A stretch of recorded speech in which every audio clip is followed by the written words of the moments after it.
What up, fam? In today's video, I'm going over the runner's blood work, specifically my blood work. I got my INSIDETRACKER results back. I got the ultimate plan. They looked at 43 different biomarkers that are in my blood that may show me why I have been feeling like crap for the last couple of months. If you guys watched my last video where I talked about how I feel so tired and I talked about different common ailments that may affect distance runners such as iron deficiency anemia, this is why I decided to get blood work done. In this video, I'm going to go over my INSIDETRACKER results. If you fam are interested in INSIDETRACKER, link in the description down below. Quick disclaimer, this is for educational purposes only. Make sure you fam are cleared by a qualified healthcare provider before you decide to delve in anything. Now, some of you may know I am vegan. And by watching my last video, you're probably like, well, Josh doesn't eat meat, so he has to be low in B12, he has to be low in vitamin D, maybe he's pretty low in iron. But I'm here to show you that with the diet that I currently have, it's actually none of those things. And you're gonna be surprised, maybe not, of what is actually going on within me that may affect you runners at home.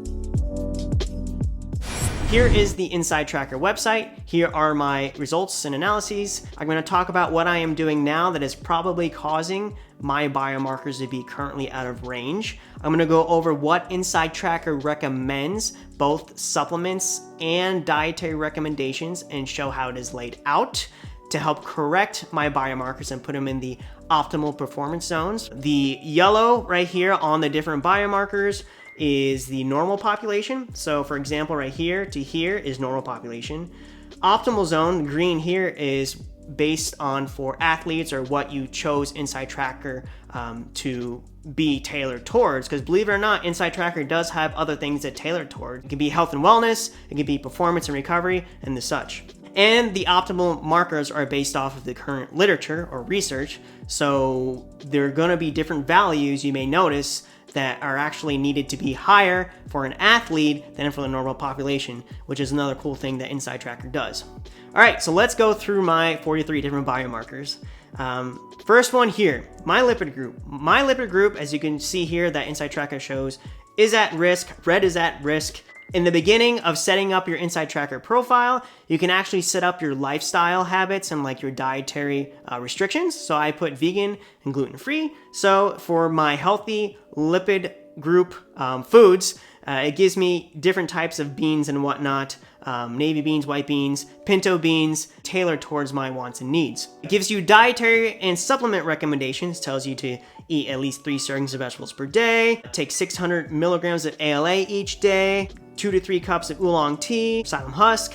And what's cool here is that it gives you the recommendations, and it also gives you a star right here. So each of those stars actually correlate to the merit that the source has for affecting that current biomarker. So for example, since ALA, 600 milligrams of ALA has a 4-star reference right here, you can click on it, it will actually take you to the paper on PubMed. This is probably gonna have a greater impact on your lipid profile than, say for example, 2 to 3 cups of oolong tea each day.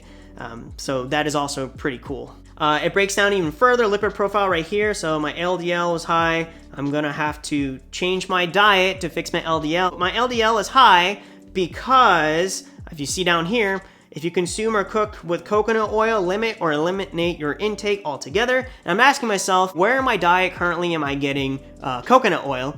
And I do realize, and I probably should change my diet at this point as well, about 30 to 40% of my dietary intake for my vegan protein is actually from like Beyond Raw. So the primary oil they use within those products is coconut oil. So what I'm gonna have to do, I'm gonna plan on cutting back those sausages and whatnot to about 10% of my total monthly intake as protein for being a vegan. And I also upped my bean intake too. I've been having some white beans lately. You can also click on different blogs that will take you to, say for example, I clicked on a blog of LDL. It's gonna take you to stuff like this. My HDL is normal. My triglycerides is borderline high for an athlete, but still in the normal range. But nothing really to worry about right now. My total cholesterol is a little high. Could be genetic. Maybe your family has hypercholesterolemia. I'm gonna take some psyllium husk fiber to see if I can lower that cholesterol. and also maybe start taking some oolong tea as well. So next we're gonna move on to the sugar group. As you know, I've been complaining of sugar metabolism problems, metabolizing sugar. Maybe I'm not eating enough, whether that be malnutrition or just some type of issue with metabolism in general. Now, I didn't go fasted toward this blood work, so it may be a little high. I mean, it's normal for the normal population, but out of range as an athlete. Again, they give you recommendations, food recommendations. They give you things you could do, exercise, put a seltzer water in place, take 600 milligrams of ALA. There's more recommendations here, psyllium and probiotics, beans, you name it. You can scroll down and read all that if you'd like. Now, my HbA1c is a little out of range. My glucose is a little high. Like I said, I didn't go fasted, so I wouldn't worry about that. And this is not too out of range for an athlete. So in terms of like, you know, refined sugars and stuff like that, I'm not really worried about this. This should come naturally as I change my diet, getting back into range. All right, here is the main issue. My testosterone group needs work. And we'll get to vitamin D and B12. You'll be surprised, and iron in a sec. It gives you food recommendations for the testosterone group right here. I have an issue with my SHBG, and I'll talk about that in a sec. That could be actually pretty serious. So recommendations I'm going to give about SHBG. You should talk to your primary before you decide to do anything. SHBG is globulin-bound to testosterone, so it's not free, so the testosterone cannot act on the cells. Free testosterone is the free testosterone that is floating in the blood that can act on the cells. My total testosterone between the two is on the lower end of optimal. I want to get that up. I'm going to try to get that up a little bit higher, maybe like above 800, maybe even closer to 900. We'll talk about diet and stuff like that and different recommendations I'm going to do for myself in a sec. Free testosterone is on the lower end of optimal, pretty much right in the cusp, so I need to get that up. My SHBG is high. It's out of range for both an athlete and for the normal population. There could be several things that can be causing this, and after I'm done talking about all these biomarker panels, there's different biomarkers that you probably should get tested for after the fact if different areas are out of range. Things that can be causing SHBG to be elevated would be like malnutrition, liver cirrhosis, hyperthyroidism, so things that can be a little bit more sinister than just for the sole fact that you have high SHBG. This is what I'm doing, dietary recommendation. Even INSIDETRACKER recommends you talk to your primary because of the things that may be a little more sinister with SHBG. But I'm going to start supplementing with boron. Actually helps increase free testosterone, so I'm trying to get this number up here. I'm going to try to sleep more. There's different values that are going to show up that are going to be out of range, that if I increase those values as well, which I'll show you guys in a sec once I get to them, the testosterone should also go up as well. I'm also going to start taking zinc. I should probably also get tested for zinc.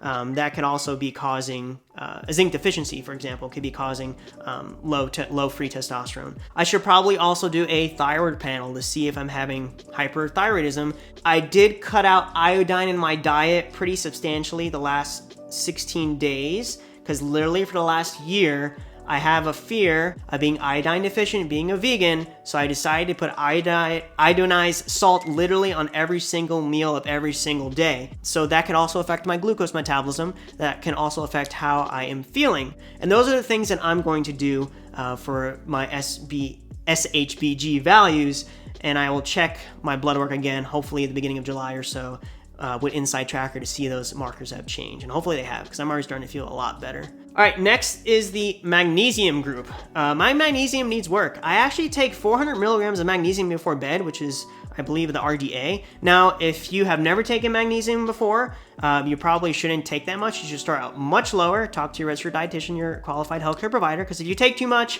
your bowels will get really loose. And if you have low blood pressure issues, it may lower your blood pressure even more, which could be issues you don't want to deal with. But I was already taking 400 milligrams thinking it was enough before bed, so I'm gonna have to increase that. So my total magnesium is below optimized as an athlete. So I literally doubled my magnesium. I now take a magnesium around lunchtime, about 400, and I now take 400 during bed. I don't have any bowel issues, so I've been taking it for a while. And hopefully by raising the magnesium, that may also help raise that testosterone as well. So hopefully by just doing all these little things, getting more sleep, make sure, I'm recovering. We'll talk about cortisol in a sec. My testosterone, free testosterone, and the SHBG should drop, and I should feel a lot better, perform a lot better. Cortisol, stress indicator, right? Your body releases cortisol in times of stress. Highest first thing in the morning. I did get my blood work done in the morning, and I probably was a little antsy. So at the time of reading, my cortisol was high. Now, cortisol and testosterone are inversely proportional to each other, so chances are if your cortisol is high, your testosterone is going to be low.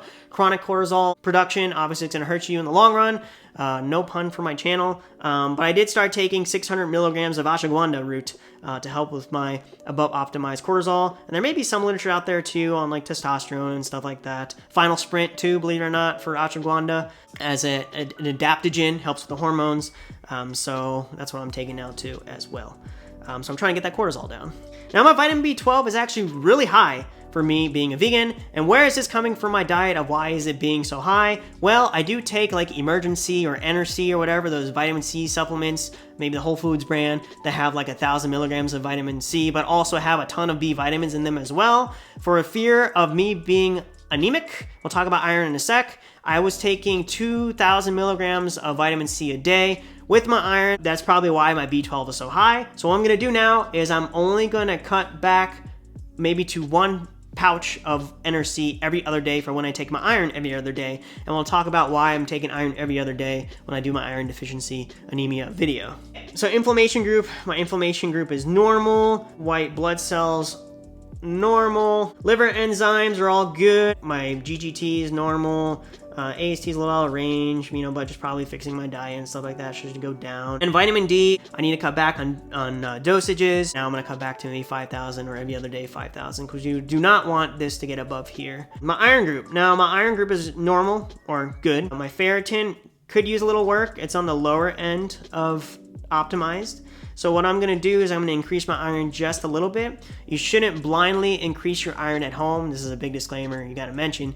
You have to get blood work done to see where your ferritin levels are, because if you have hereditary hemochromatosis, or your body or your liver can't make a protein called hepcidin, your body's gonna have a hard time regulating absorption through the gut, and iron's just gonna store everywhere and you're gonna have all kinds of problems. So you need to make sure that you get checked.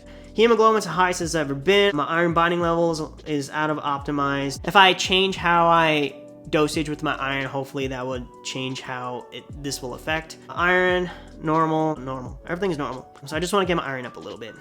Creatine kinase, muscle health, inflammatory markers, muscle damage, normal. Sodium, that's normal.